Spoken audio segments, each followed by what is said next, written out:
Hello दोस्तों, स्वागत है आपका हमारे इस YouTube चैनल पे। दोस्तों, कहानी को शुरू करने से पहले एक ज़रूरी बात, अगर आपने चैनल को सब्सक्राइब तो नहीं किया है तो पहले आप जल्दी से चैनल को सब्सक्राइब कर दीजिए ताकि आपको हमारी आने वाली नई नई कहानियों की जो नोटिफिकेशन है वो आपको सबसे पहले मिलती रहे। तो चलिए दोस्तों, हम बढ़ते हैं हमारी आज की कहानी की तरफ। उम्मीद है कि आपको हमारी ये कहानी जरूर पसंद आएगी। मीना ने रौनक को अपने पास बुलाने की बहुत कोशिश की, लेकिन मेहमानों के बीच वो रौनक से बात नहीं कर पा रही थी। मीना के किए हुए इशारे भी रौनक ना देख रहा था और ना ही समझ पा रहा था। इसलिए मीना अपने कमरे में चली गई और फिर वहां जाकर उसने रौनक को फोन करके अपने कमरे में बुला लिया। पहले तो रौनक सबके बीच से उठकर जाने में थोड़ा सकपका रहा था, लेकिन फिर उसने सोचा कि मीना भाभी इतना फोर्स कर रही है तो जाना ही पड़ेगा। फिर उसने बहाना बनाकर रौनक वहां से उठा और अपनी भाभी के कमरे में चला गया। वहां जाकर जो उसने देखा वो देखकर तो उसके पैरों तले जमीन ही खिसक गई और उसके दिल की धड़कनें बहुत ज्यादा तेज हो गई थी। दरअसल अमन और मीना की शादी को 5 साल हो चुके थे। रौनक अमन का ही छोटा भाई था और मीना का देवर। पर वक्त के साथ मीना और रौनक में इतना अच्छा रिश्ता बन गया था कि वो दोनों देवर भाभी से ज्यादा दोस्त की तरह रहते थे। क्योंकि मीना भी रौनक की ही उम्र की ही थी, इसलिए दोनों में हंसी मजाक चलता रहता था। धीरे धीरे रौनक और मीना की अच्छी पटने लगी थी कि रौनक अपनी सारी बातें मीना से ही शेयर करने लगा था।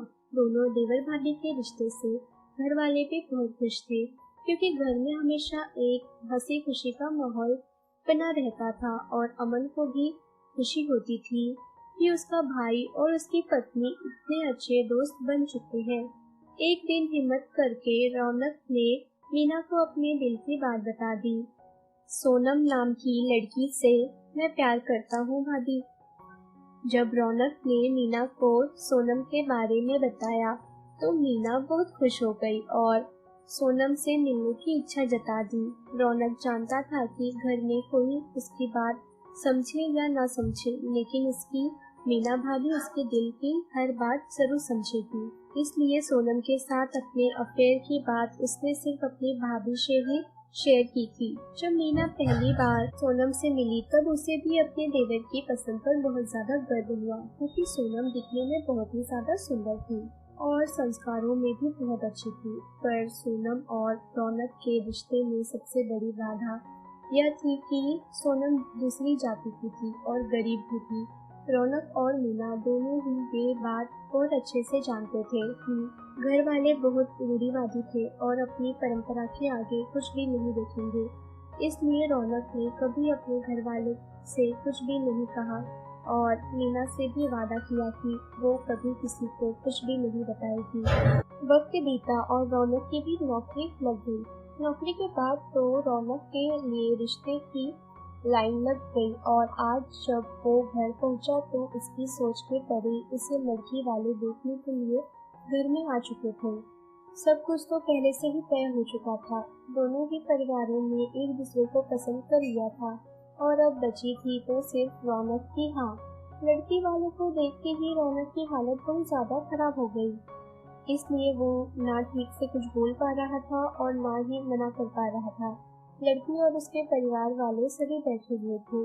ऐसे में रौनक को भी वहां बैठना ही था। रौनक के दिमाग में सिर्फ और सिर्फ सोनम ही चल रही थी, क्योंकि वो सोनम से प्यार करता था और उसकी परेशानी उसके चेहरे पर साफ साफ झलक रही थी, जिसे सिर्फ मीना ही देख पा रही थी।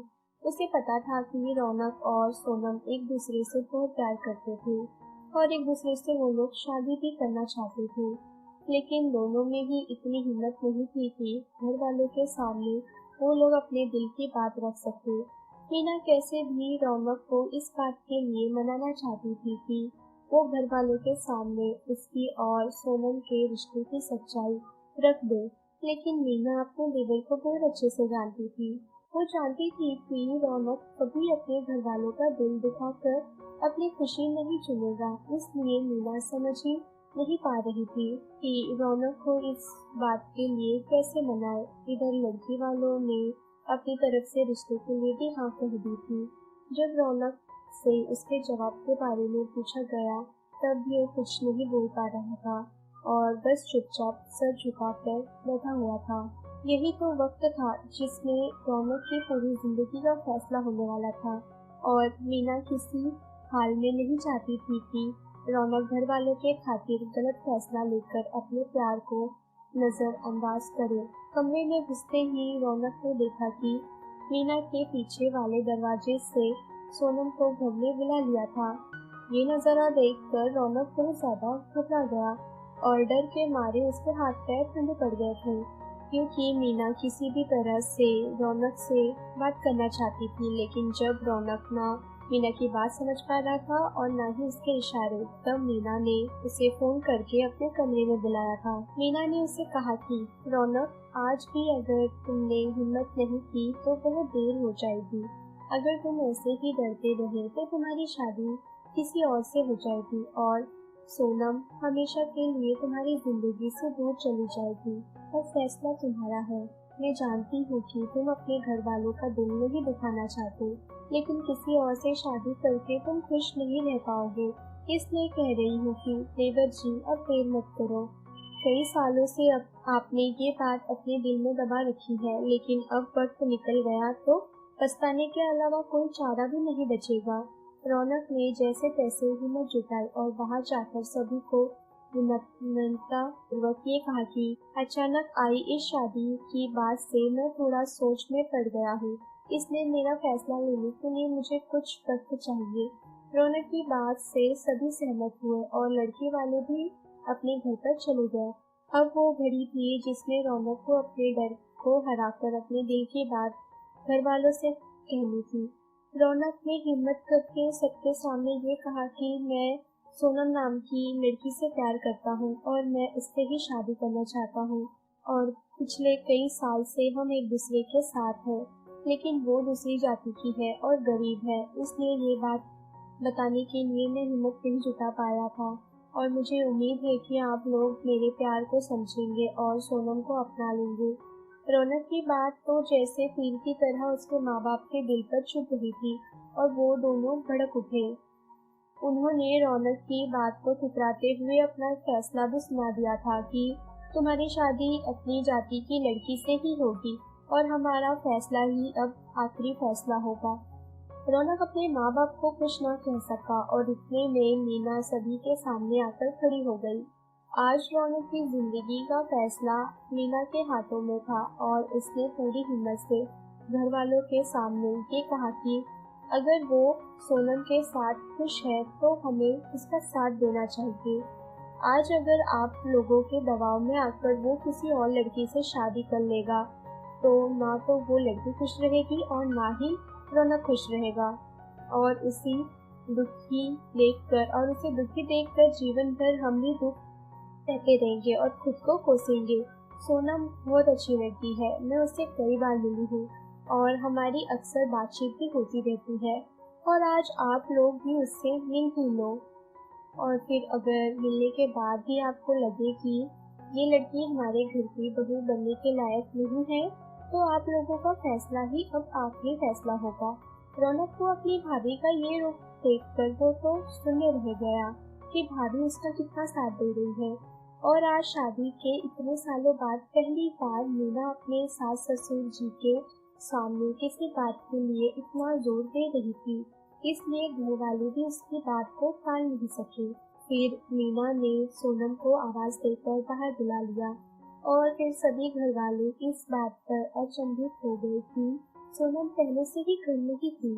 कोई कुछ कहता उससे पहले ही डरती और घबराती हुई सोनम सभी के सामने आकर खड़ी हो गई। उसने सबसे पहले रौनक के माता पिता के पैर छुए और सभी को प्रणाम किया। सोनम को देखते ही सभी का गुस्सा ठंडा हो गया और सास ससुर जी को भी वो चुपचाप वो सोफे पे दोनों बैठ गए। वो कुछ समझ ही नहीं पा रहे थे कि अब अपनी परंपरा से चले या अपने बेटे की इच्छा से। रौनक कहने लगा कि मम्मी पापा, मैं सोनम के साथ ही खुश हूँ। अगर मैं खुश रहूँगा तो आप दोनों को भी बहुत खुश रख पाऊंगा। मेरा यकीन मानो, सोनम बहुत अच्छी लड़की है और वो मीना भाभी की तरह इस घर का और आप लोगों का भी ख्याल रखेगी। सब कुछ देखकर अमन भी शादी से सहमत हो ही गया और अपने घर वालों को मनाने लगा। आज उसे भी अपनी पत्नी पर गर्व हो रहा था, क्योंकि उसकी पत्नी में अपने देवर के लिए लड़ने की हिम्मत थी। सारी परिस्थितियों और सोनम को देखकर सास ससुर जी भी पिघल गए और उन्होंने इस शादी के लिए भी हाँ कर दी। आज मेरी जिंदगी का सबसे अच्छा दिन है और इस फैसले का पूरा श्रेय जाता है सिर्फ मेरी मीना भाभी को। आपका बहुत बहुत धन्यवाद भाभी। मीना को ये बात बोलते हुए रौनक का गला भर गया और सोनम भी खुशी के मारे रो पड़ी। आज मीना को भी बहुत ज्यादा खुशी हो गई थी, क्योंकि उसकी हिम्मत के कारण उसके देवर का सपनों का महल बिखरने से बच गया। तो दोस्तों, ये थी हमारी आज की कहानी। अगर आपको हमारी ये कहानी पसंद आई हो तो कहानी को लाइक और शेयर करना ना भूलें दोस्तों, अगर अभी भी आपने चैनल को सब्सक्राइब नहीं किया है तो पहले आप जल्दी से चैनल को सब्सक्राइब कर दीजिए, ताकि आपको हमारी आने वाली नई नई कहानियों की जो नोटिफिकेशन है वो आपको सबसे पहले मिलती रहे। तो चलिए दोस्तों, हम फिर मिलेंगे अपनी आने वाली एक और नई कहानी के साथ।